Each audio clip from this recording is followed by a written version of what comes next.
राम राम साथियों, आप सभी का स्वागत है आपके अपने YouTube channel HSSC think tank पे। साथियों, आशा करता हूँ आप सभी कुशल मंगल होंगे। और आपको पता है कि हमारा मिरर वाला चैप्टर चला हुआ है। आज उसी चैप्टर में हम एक और टॉपिक ऐड करने वाले हैं जिसका नाम है मिरर फॉर्मूला, यानी कि दर्पण का सूत्र। दर्पण सूत्र जो है वो कुछ इस प्रकार से डिनोट किया जाता है। 1/u + 1/v = 1/f। बात करते हैं u, v और f की। ये क्या होते हैं? जो u होता है वो पोल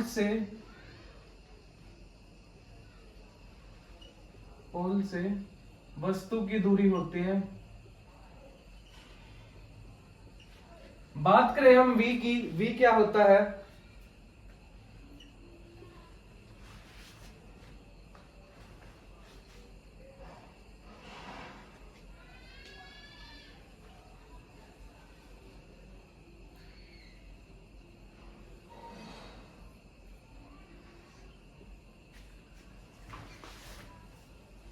v जो होता है पोल से इमेज की दूरी होती है। जो इमेज बनता है ना, हमारा फाइनल इमेज बनता है, जो प्रतिबिंब जिसे हम कहते हैं, उसकी दूर से कितनी दूरी होगी उसे v से डिनोट किया जाता है।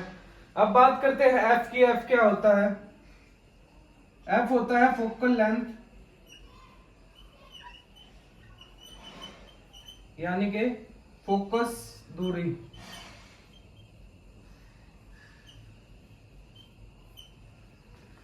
f को r/2 भी लिखा जाता है। और r क्या होता है? रेडियस होती है, यानी कि त्रिज्या होती है। मान लो कि ये एक कनकेव मिरर है। आप देखेंगे कि ये किसी ना किसी सर्कल का एक पार्ट होता है, स्फीयर का एक पार्ट होता है। तो इस स्फीयर का कोई ना कोई सेंटर होगा और उस सेंटर से इसकी जो डिस्टेंस होगी उसे हम r का नाम देते हैं, यानी रेडियस जिसे हम बोलते हैं। तो वो रेडियस यहाँ पे होती है और जो ये फोकल लेंथ होती है वो रेडियस की आधी होती है, इसलिए f को r/2 भी लिखा जाता है। बात करें हम इस फॉर्मूले में f को, फोकल लेंथ को पुट करने की, तो इसको कुछ इस प्रकार से भी लिखा जाता है 1/u + 1/v = 2/r। अगर f की जगह हम r/2 को पुट करेंगे तो फॉर्मूला हमारा कुछ इस प्रकार से हो जाएगा। अब बात करते हैं हम साइन कन्वेंशन की। जो साइन हम यूज करने वाले हैं, कौन सी, मान लो जो ये है u है, पोल से वस्तु की दूरी है, इसको किस किस कॉन्सेप्ट में हम पॉजिटिव लिखेंगे, किस कॉन्सेप्ट में हम नेगेटिव लिखेंगे। इसी प्रकार से v की दूरी कब पॉजिटिव होगी, कब नेगेटिव होगी, और उसी प्रकार से फोकल लेंथ कब पॉजिटिव रहने वाली है और कब नेगेटिव रहने वाली है, और ये क्यों होते हैं वो हम अब देखेंगे।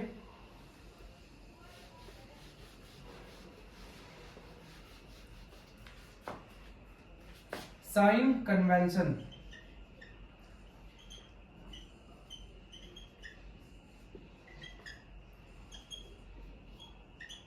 चिन्ह है परिपाटी।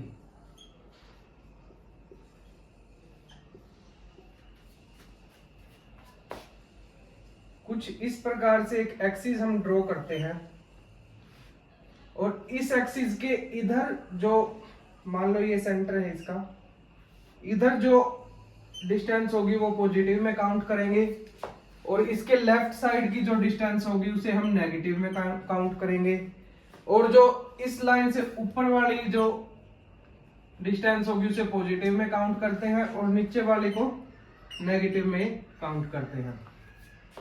तो बात करते हैं हम, फर्स्ट ऑफ ऑल करते हैं हम बात कनकेव लेंस की, सॉरी कनकेव मिरर की।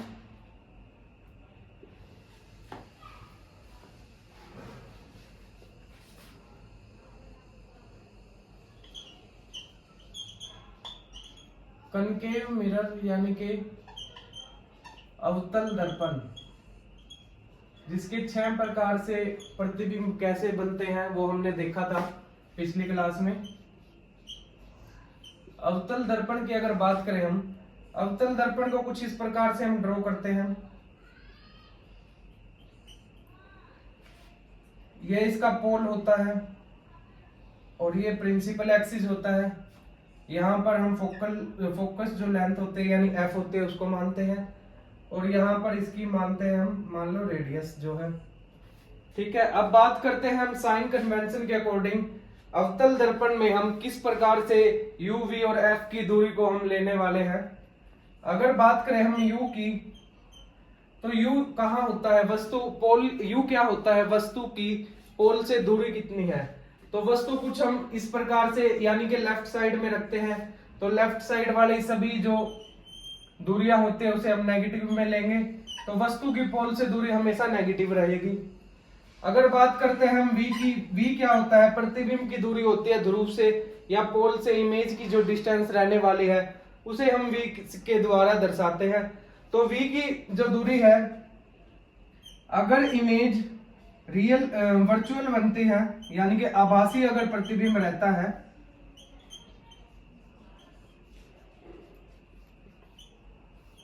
आभासी प्रतिबिंब के केस में जो v होता है, इमेज की जो दूरी होती है वो नेगेटिव होती है और पॉजिटिव होती है जब इमेज जो है, प्रतिबिंब जो है रियल बनता है यानी कि वास्तविक बनता है।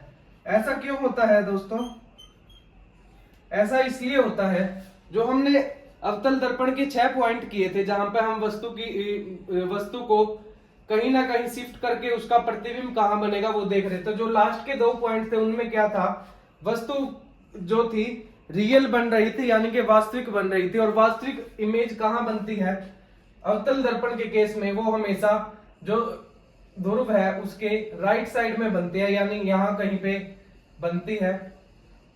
तो जो ध्रुव से राइट साइड वाले जो कन्वेंशन साइन होंगे, जो कि यहां से हम पता लगा रहे हैं, जो राइट साइड के हैं, राइट साइड की जितनी भी दूरियां रहेंगी वो सारी पॉजिटिव होंगी, धनात्मक रहेंगी। तो v, अगर प्रतिबिंब जो है हमारा आभासी बन रहा है तो v की दूरी जो है वो नेगेटिव लेंगे, और अगर वस्तु की जो दूरी है, अगर वस्तु रियल बन रही है, रियल इमेज बन रही है या वास्तविक प्रतिबिंब बन रहा है, तब उस केस में हम पॉजिटिव में लेंगे v की दूरी को। अब बात करते हैं हम फोकल लेंथ की यानी कि f की। आप देखेंगे कि f जो है ध्रुव से लेफ्ट साइड में है और लेफ्ट साइड वाली सारी दूरियां नेगेटिव में ली जाती हैं, तो फोकल लेंथ भी हमारी यानी फोकस दूरी जो है वो नेगेटिव होगी, माइनस में होगी यानी ऋणात्मक होगी। अब हम देखेंगे कॉन्वेक्स मिरर के केस में कैसे कैसे जो दूरियां हैं वो किस प्रकार से पॉजिटिव बनने वाली है या नेगेटिव बनने वाली है। अब बात करते हैं हम साथियों कॉन्वेक्स मिरर की यानी कि उत्तल दर्पण की, जिसमें हम ऑब्जेक्ट को लेफ्ट साइड पर रखते हैं और इसमें जो इमेज फॉर्मेशन होता है वो रियल होता है यानी कि वास्तविक प्रतिबिंब बनते हैं। अगर बात करें हम यू की, जो पोल से वस्तु की दूरी होती है, तो वो लेफ्ट साइड में होने की वजह से नेगेटिव में रहेगी। अगर बात करें हम वी की, क्योंकि इसमें इमेज फॉर्मेशन जो रहता है वो रियल रहता है, रियल इमेज बनती है, तो रियल इमेज हमेशा राइट साइड में बनती है यानी दर्पण के जो पोल होता है उसके राइट साइड में बनती है, तो यानी कि वो पॉजिटिव रहने वाली है क्योंकि राइट साइड वाली जो जितनी भी डिस्टेंस हम लेंगे वो पॉजिटिव लेंगे। अगर बात करते हैं हम फोकल लेंथ की, वो भी यहाँ पॉजिटिव रहने वाली है। क्यों रहने वाली है, मान लो ये जो हमारा कॉन्वेक्स मिरर है ये एक स्फीयर का पार्ट है और हम ये एक आभासी स्फीयर ड्रॉ करते हैं। ये इस स्फीयर का सेंटर है, सेंटर से और पोल के बीच की दूरी ये होगी रेडियस हमारी त्रिज्या, और फोकल लेंथ कितनी होती है, रेडियस की हाफ होती है। यहाँ पे हम फोकल लेंथ मानते हैं, फोकस दूरी मानते हैं। तो ये जो है राइट साइड में ही है, जो पोल का मान लो ये पोल है, पोल के राइट साइड में पड़ती है, तो फोकल लेंथ जो है हमेशा पॉजिटिव होगी। अगर बात करें रेडियस की, तो रेडियस भी यहाँ पर पॉजिटिव होती है, हमेशा पॉजिटिव रहती है। इसमें सिर्फ वस्तु की जो दूरी होगी, ऑब्जेक्ट की जो दूरी होगी पोल से, वो नेगेटिव रहेगी और बाकी के 3 जो पैरामीटर है वो पॉजिटिव में काउंट होंगे।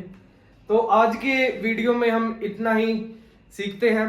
इसके बाद इन जो कॉन्वेक्स मिरर और कॉनकेव मिरर है, इनसे रिलेटेड कुछ न्यूमेरिकल है वो हम देखेंगे, किस प्रकार से इन दूरियों का हम पॉजिटिव नेगेटिव से लेके जो हमारा आंसर है वो किस प्रकार से करेक्ट निकालते हैं। तो मिलते हैं अगले लेक्चर में। वीडियो अच्छी लग रही है तो वीडियो को सपोर्ट करो, अपने दोस्तों के पास शेयर करो, लाइक करो, सब्सक्राइब करो। धन्यवाद।